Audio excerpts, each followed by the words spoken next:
Thank you, and good afternoon, everyone. I'm honoured to be here on the traditional territory of the Lekwungen-speaking people and the Songhees and Esquimalt First Nations. The significant weather that we have seen continues to create challenges for Trans Mountain and the transport of fuel through the pipeline. After meeting with Cabinet this morning, I'm announcing today that we're extending the temporary order to limit fuel for non-essential vehicles until December 14th, 2021. This order applies in the Lower Mainland to Hope region, Sea to Sky region, the Sunshine Coast, Gulf Islands, and Vancouver Island. The fuel conservation measures are working, and I want to thank British Columbians for their patience, but we need to stay the course for another 2 weeks until we have the Trans Mountain pipeline back online. We need to ensure our supply chains and emergency services have the fuel that they need to function. Minister Ralston is with us today and will provide more details shortly. Given the extension of the fuel order and the continued threats of storms and flooding, we are also extending the provincial state of emergency through to the end of day on December 14th. Extending the state of emergency will support the ongoing response and recovery from the widespread damage already caused by flooding, while positioning us to take all necessary steps in the days ahead. In addition, all current orders related to non-essential travel on Highways 3, Highway 7, and Highway 99 remain in place. Many people across the province have been affected in some way by these storms, and we are still in a volatile and dynamic situation. While we continue to repair heavily damaged infrastructure, including highways and railways, and ensure the movement of essential goods and services to people in need, we need to continue to help farmers and others in the agricultural sector with cleanup and recovery, and support affected families, businesses, and communities. We must remember there are still big challenges ahead of us. In the coming week, I urge British Columbians to place close attention to weather forecasts and road closures. In addition to the areas of concern in southwestern BC, we're also putting in place assets for the potential of flooding in the Central Coast, especially the Bella Coola Valley. For all British Columbians, please check forecasts and warnings from Environment Canada regularly this week, and listen to your local governments and authorities, especially if evacuation alerts or evacuation orders are issued. Anyone under an evacuation order should leave the area immediately.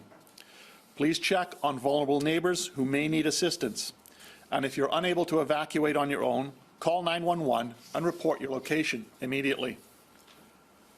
I know Mayor Braun in Abbotsford has continued to call for anyone remaining in Sumas Prairie to evacuate immediately, and I need to reiterate the risk to lives there as another storm threatens to bring more heavy rain. Yesterday, the Nooksack River in Washington State breached its banks, putting further strain on the Sumas River and Prairie. These storms have impacted thousands of people and continue to cause devastation and loss. Thousands remain away from their homes, and communities continue to grapple with extensive damage. This recovery will take time. And yet we are seeing firsthand the strength and resilience of the people of this province and the efforts in communities to protect and support one another. I want to thank British Columbians for doing their part by avoiding non-essential travel, conserving fuel, and staying safe so that essential vehicles can continue to operate. The fuel conservation measures are working.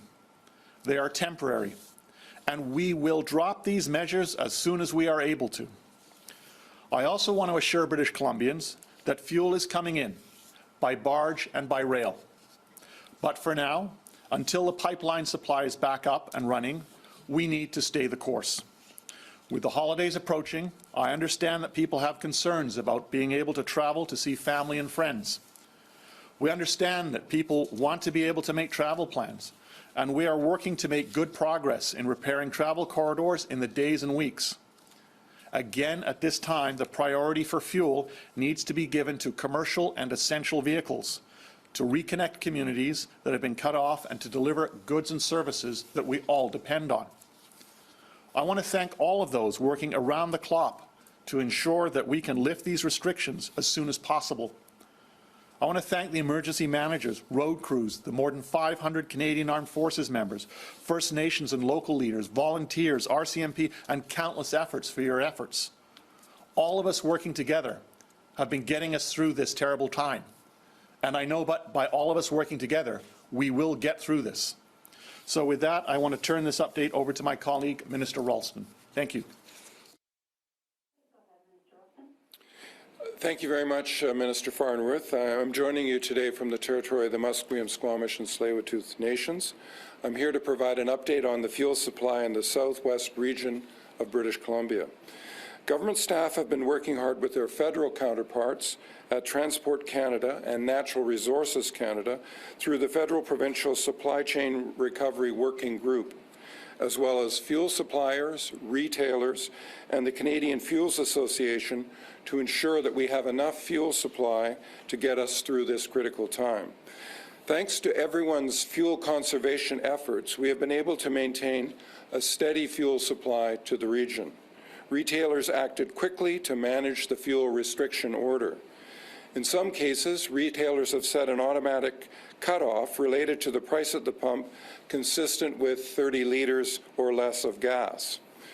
We've also seen British Columbians act calmly and rationally at the pumps, taking only what they need when they need it. I want to thank the fuel suppliers, the retailers, the hardworking gas station attendants, and everyone who continues to do their part to follow this order. Fuel has made its way into the Lower Mainland from Alberta through the railways. We also know that some barges have arrived to offload fuel from the United States.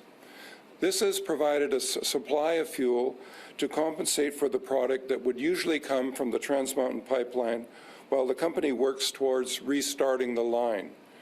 We know that a large weather system is expected to hit in the days ahead. What we don't know is what impact that will have on our railways, our roads, and the pipeline infrastructure in the province. Consequently, as you've heard from Minister Farnworth, we have extended the fuel restriction order. We ask that everyone continue to follow the extended order until Tuesday, December the 14th. This will ensure that we can continue to prioritize essential vehicles as we endure and recover from these ongoing significant weather events. I can tell you that if British Columbians abide by the fuel orders of 30 litres for non-essential vehicles per trip to the gas station, we will continue to have a stable supply of fuel in our province until our traditional supply routes are able to restart. So if you don't have to be on the road, don't drive. If you only need a quarter tank of gas, leave the rest for the person behind you. And if you can take public transit or work from home, please do so. The Trans Mountain pipeline provides the majority of transportation fuels for the Lower Mainland and Vancouver Island. The pipeline has been down since November the 14th, 2021, although crews are working around the clock to restart the line in a phased approach. The incoming weather system is something that Trans Mountain is watching closely as well. Our rail system is the obvious backstop for transporting crude and refined fuel from Alberta into British Columbia. As I've said, CP Rail has moved refined products such as gasoline and diesel into southwestern British Columbia in the last week. That, along with the fuel barges from the United States, has helped to replenish the supply of fuel in the Lower Mainland and surrounding regions. As I said earlier, ministry staff have worked closely with our federal partners as well as industry to ensure a steady supply of fuel to retail locations in southwest British Columbia. There are 6 major fuel distributors in British Columbia, 5 of which supply the Lower Mainland and Vancouver Island. All of the fuel distributors operate with contingency plans in the event that there is a fluctuation in their traditional fuel supply. They have invoked their contingency plans and have sourced fuel from other sources. There is one refinery in southern British Columbia, the Parkland refinery in Burnaby. Last Monday, Parkland announced that they were pausing their refining processes as they no longer had access to crude oil required to develop refined fuels such as gasoline and diesel. The refinery is now in a ready mode, awaiting a stable supply of crude oil once the Trans Mountain pipeline is operational again. Parkland is now focused on offloading and distributing refined fuel that they are sourcing from elsewhere to their retail locations. Thank you. Thank you, Minister Ralston. I will now ask Minister Fleming to say a few words. Good afternoon, and thank you, Minister Ralston, Minister Farnworth. I'd like to begin with a huge and heartfelt thanks to all the crews that were out preserving Highway 1 last night from the flood risk in Abbotsford, Sumas. It went through the night. The effort was incredible to protect Highway 1 through the Fraser Valley. People have seen the images today of military, police, firefighters, and volunteers. I would like to give a shout out to the Shaw-Hamel First Nation, who also brought people and equipment to throw into the effort, and all of these individuals and organizations spent hours assembling tiger dams, and it was nothing short of astounding to see that, and it was a real race against time, and we thank them for their efforts. Our highway network continues to be challenged by the extreme weather we're experiencing, but we are meeting that challenge, and it's because of the incredible efforts of first responders, maintenance contractors, and many, many people in the Ministry of Transportation and Infrastructure and Emergency Management BC that we are able to do this. I want to recap the situation on our highways.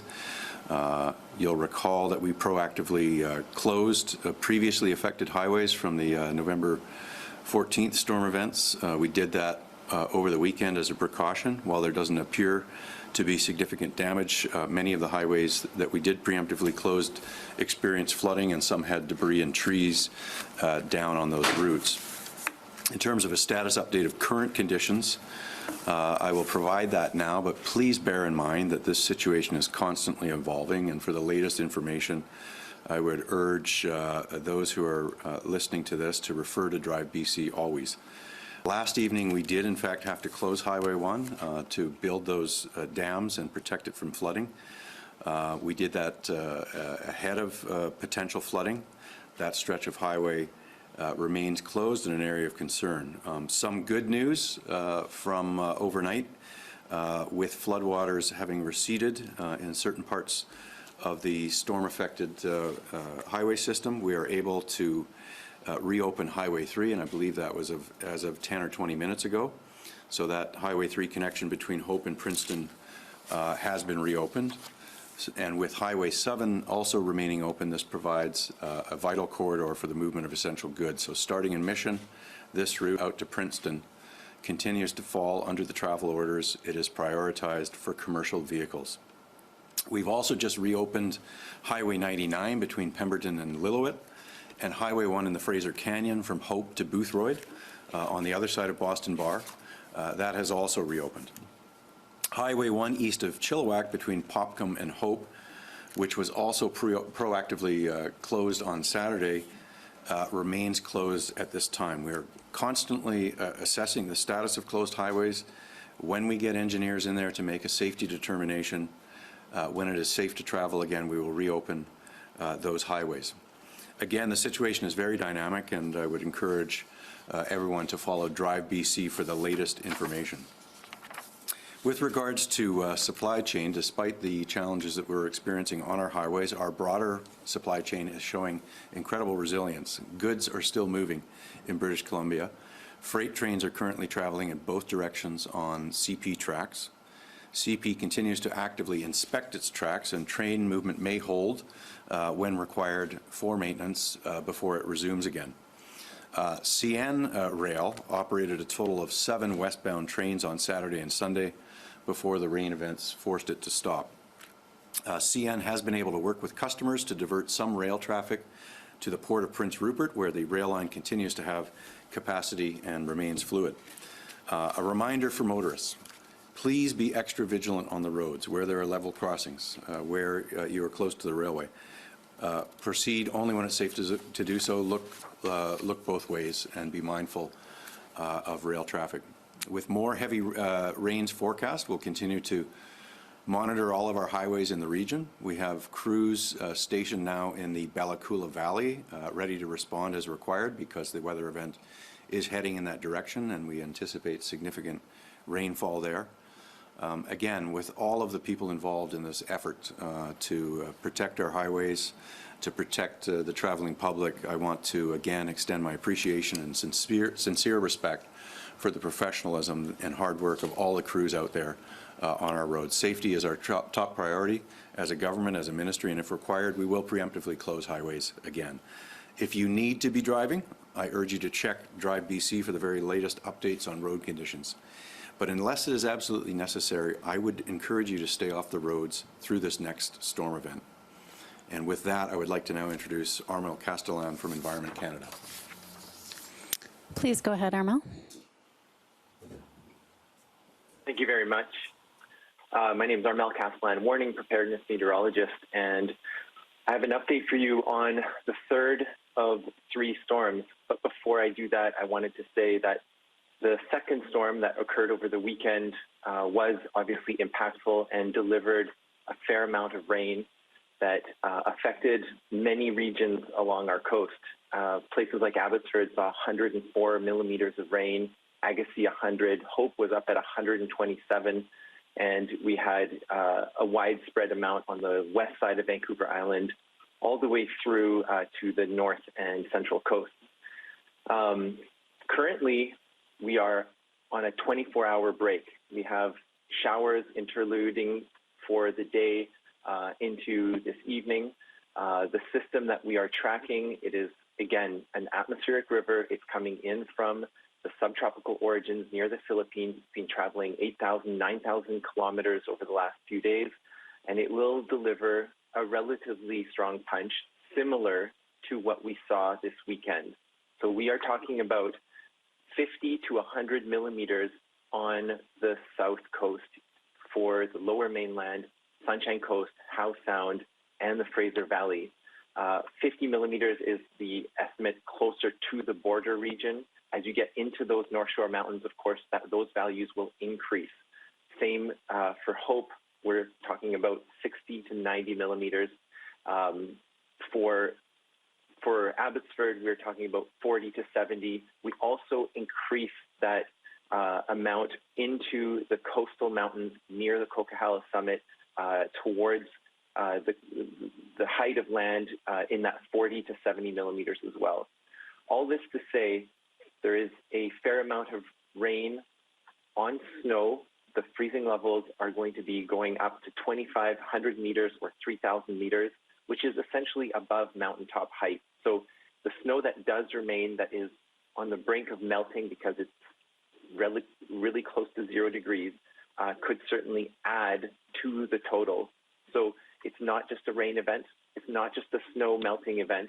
It's also a successive storm event. So even if the third storm is not as bad as it could have been in the modeling leading up to today, it will be problematic because they are coming so close back to back with the runoff and the saturated soil. We also are dealing with weather all across the province. Places on the north coast are going to see up to 40 centimeters of snow, followed by rain and perhaps even freezing rain and then rain. So places in Terrace, Stewart are definitely dealing with a lot of winter storm warning weather. And we have special weather statements out in the interior for Blue River, Golden, Shuswap area that are going to see a transition from freezing levels that are low to high and with a good amount of rain as well. So the whole province is bracing for this type of weather. The south coast is not immune to it. The central coast will be the peak for this event. So places from Bella Coola, Bella Bella, Wekino, Kinkham Inlet, and the northwest end of Vancouver Island from Tofino north are susceptible to seeing the largest amount up to 200 millimeters through till Wednesday evening. The last point I'll make is about wind. We will likely see some southeasterly winds, likely not wind warning criteria, but considering the vulnerabilities right now, 40 gusting to 60 kilometers an hour from the southeast on Tuesday and into Wednesday could be problematic. Lastly, with the outlook, we do have a break in the weather for Thursday and Friday. We follow that up with a weaker system, not an atmospheric river, on Saturday, and the details on those events as they come closer to happening will be emerging on our forecast, and we just urge everybody to stay vigilant, follow the forecast and the warnings associated to your region. Thank you very much. Our last speaker today is David Campbell. Please go ahead, David. Thank you. And I'll provide an update on current river conditions and the outlook in the coming days. Significant rainfall from the weekend's atmospheric river has exacerbated river levels and flood conditions across southwest British Columbia. Flooding and challenging conditions have been reported throughout the Fraser Valley, the Fraser Canyon, and into the interior watersheds. Flood warnings were issued Sunday and remain in effect for the Coquihalla, Coldwater, Tulameen, and Sumas areas. We've got flood watches remaining in effect for southern Vancouver Island, Howe Sound, Metro Vancouver, the Lower Mainland, and the Fraser Valley, and we issued 2 new flood watches this morning for areas including the Central Coast and northern Vancouver Island in recognition of the risks associated of severe flooding potential over the next 3 days with this next atmospheric river system. The Nooksack River reached flood stage on Sunday afternoon and began spilling floodwaters into the Canadian side into the Sumas River watershed. We've seen the Nooksack River receding now through this morning and has dropped below that flood stage, but the active spilling on Monday morning of the settling of that floodwater is expected to continue through the day in the Sumas River side today, and it's expected that could provide additional challenges throughout the day. And this may be exacerbated by the continued rainfall and additional overspill risks that we may see over the coming 3 days. In terms of outlook, we've seen the peak from river levels from the storm over the last 2 days is now starting to see receding in rivers. And we're going to see a brief reprieve today in most of those systems with this lull. So we move to the upcoming days. The next atmospheric river event is expected to bring significant rainfall on Wednesday, through Wednesday, with risks for severe flooding on the coastal areas of the Central Coast, and as well as Vancouver Island. And given ongoing vulnerabilities, we can also expect to see persistence or additional flood risks persisting through the South Coast and into the South Interior through this week as well.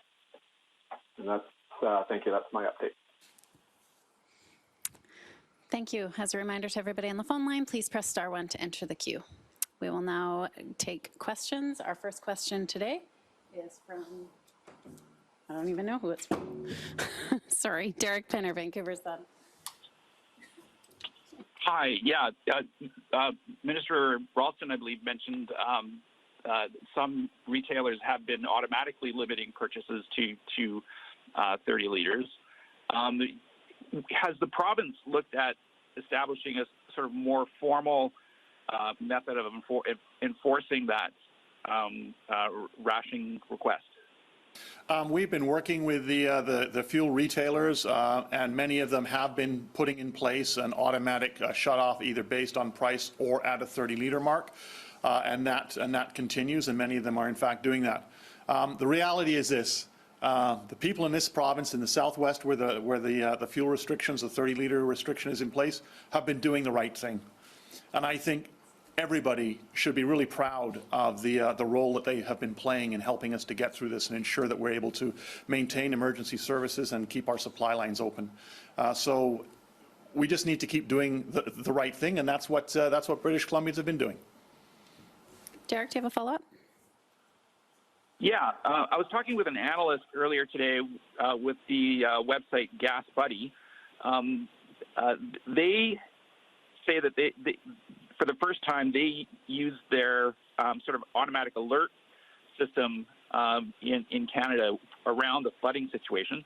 So this is where people can report retailers that are out of fuel, and they said that they've offered to make the data that they were gathering from that available to the province, but was or to federal officials. I don't know if it was the province itself, but they were sort of turned back. It's a system that's been able to provide useful information to jurisdictions in the States around hurricanes. I was just wondering if you knew of this, and I guess would you be open to sort of cooperating with them? This is the first I've heard of this what you're talking about. Obviously, I'm more than happy to look into it. But what I can tell you is we work very closely with the fuel suppliers and the retailers in terms of ensuring that fuel is getting to where it's needed. And by people doing the right thing on the 30 litres, we have been getting through this period, I think, remarkably well. And if we keep doing that, we will ensure that we've got the fuel for our emergency services and for our supply chains and the fuel that people need. But certainly I'm happy to look into the issue that you've just raised. Next question is from Mira Baines, CBC. Minister Farnworth, have discussions already started between BC and Washington State to find a long-term solution to the problem of the Nooksack River flooding into BC? And if it is, is it too soon for permanent solutions? And if it is too soon for that, what kind of short-term strategies are being worked on, given how early we're seeing some of this winter storm flooding this season? Obviously, we're in close communication with Washington State, in particular Whatcom County, because it's the counties that manage the flood warning and the alerts on the U.S. side of the border, sharing information and data so that we're prepared, and the communities along the Nooksack, in particular Abbotsford, are prepared to deal with what's coming over. They were very they've been very cooperative in that regard. In terms of what a long-term solution is, it's a very complex system, and as I've said publicly, if there was a simple solution, it would have been implemented, I suspect, a very long time ago. What this is going to require is the province and Washington State, and I fully expect, the federal government and the U.S. federal government to try and come up with longer-term solutions, and that's where we're at this point. And obviously, the focus right now is getting through this situation and onto the recovery. Do you have a follow-up, Mira? Yes. Minister Farnworth, can you elaborate a bit on the resources now in place for the Bella Coola Valley area? That area that's expected to get 200 millimeters of rain. What should people there be doing now to prepare? So working with the local community and determining the needs that they need on the ground, I can tell you that in terms of understanding and getting a sense of what could happen with this heavy rainfall, a hydrologist is on their way up to that region to assist in the planning. There have been assets deployed, sandbags, for example, to assist in strengthening areas that may require it, as well as Canadian Armed Forces personnel are also able to assist in that deployment. Next question is from Tyler Olson, Fraser Valley Current. Thanks. To whomever can answer it, when was it realized the Sumas River Bridge could be a gap in the flood defenses? And can you provide extensive details, since your government is now making small news organizations pay money to get that information through FOI? We deal with the situation on the ground when it comes to roads and communities and evacuation orders and alerts on an ongoing basis. And so I can tell you that as of yesterday, in the morning, we did the assessment. We did a media availability on the situation as it was at that time. And then I can tell you, literally 90 minutes after that press conference, we were notified that the situation, I was notified by a conversation with the mayor in Abbotsford, that the situation was changing significantly over the concern of the situation on the Nooksack.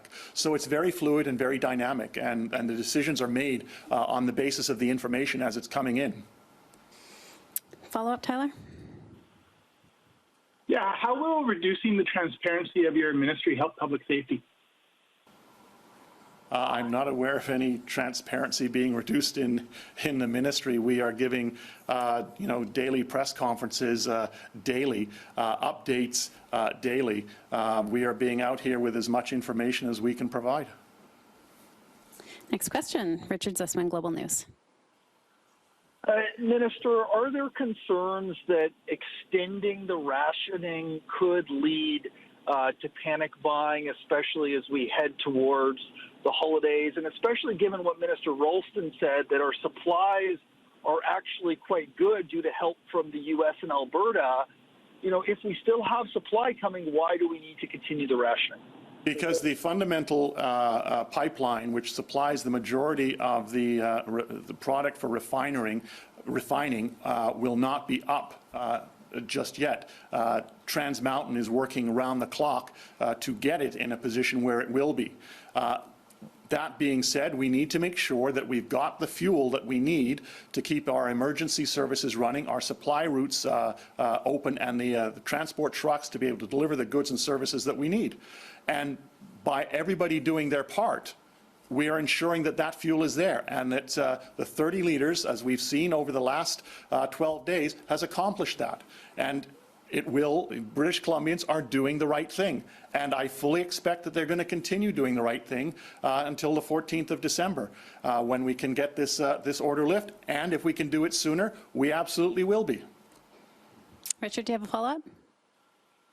As I'm sure you're aware, those in the region heard the sirens going off due to the Nooksack, and in BC, we don't have the same sort of alert system.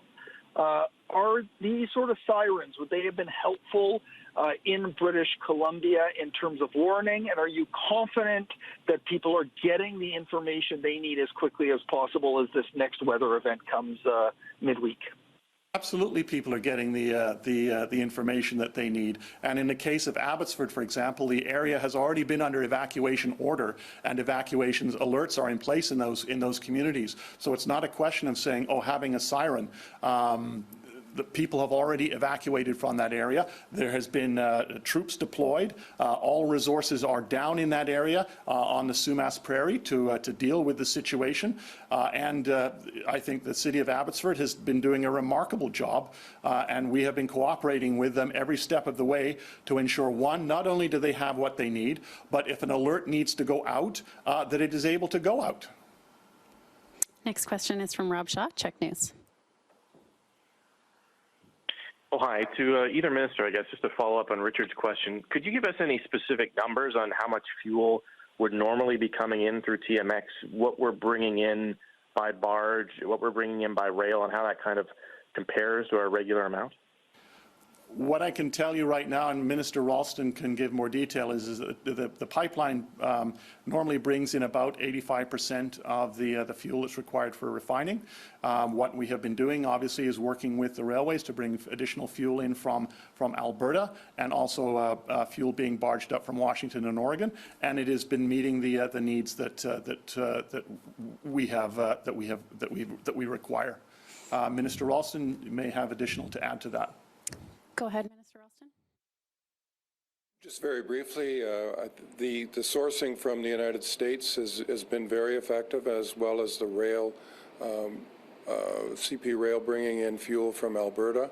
The Trans Mountain is expected to be back soon, although they've had some minor setbacks. They have to make sure that the pipeline is safe to operate before they re-engage, and the plan is to bring it back at a reduced pressure, but they're not ready to do that yet, and of course we wouldn't expect them to do that until it's totally safe. But the measures that have been taken are working. Rob, do you have a follow-up? No, that's fine. Thank you. Thanks. We have time for one more question today. Alana Kelly, Glacier Media. Thank you. I spoke with a family from Othello Road. After the first flood on November 14th, they said they begged for help. Yesterday, their home was swept away. There's nothing left. It wasn't until hours after this that an evacuation order was sent. So they asked for help, felt alone, and now their home is gone. So my question is, what was done in this area to stop flooding, and what is your response to this family? Obviously, whenever an event like this happens, it's heartbreaking for people who've lost a home and have been forced to evacuate. What I can tell you is that the province will be there in terms of the emergency supports required to get them through this time, and we intend to do that and to make sure that they are supported. Alana, do you have a follow-up? Yeah, to the first part of my question, wondering what was done in that area specifically. There was the first flood November 14th, and then yesterday their home was gone. So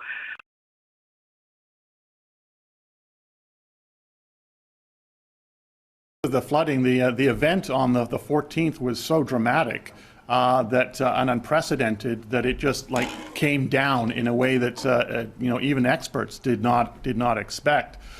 Yesterday, flood advisory. I know that flood advisories had been in place and evacuation orders had been in place in the Hope area. That is put in at that local level. I know in some places they were lifted, but I'd have to know the specific location to give you an exact status on a particular location. That concludes today's information update. Please note our next scheduled update is Tuesday, November 30th. Thank you.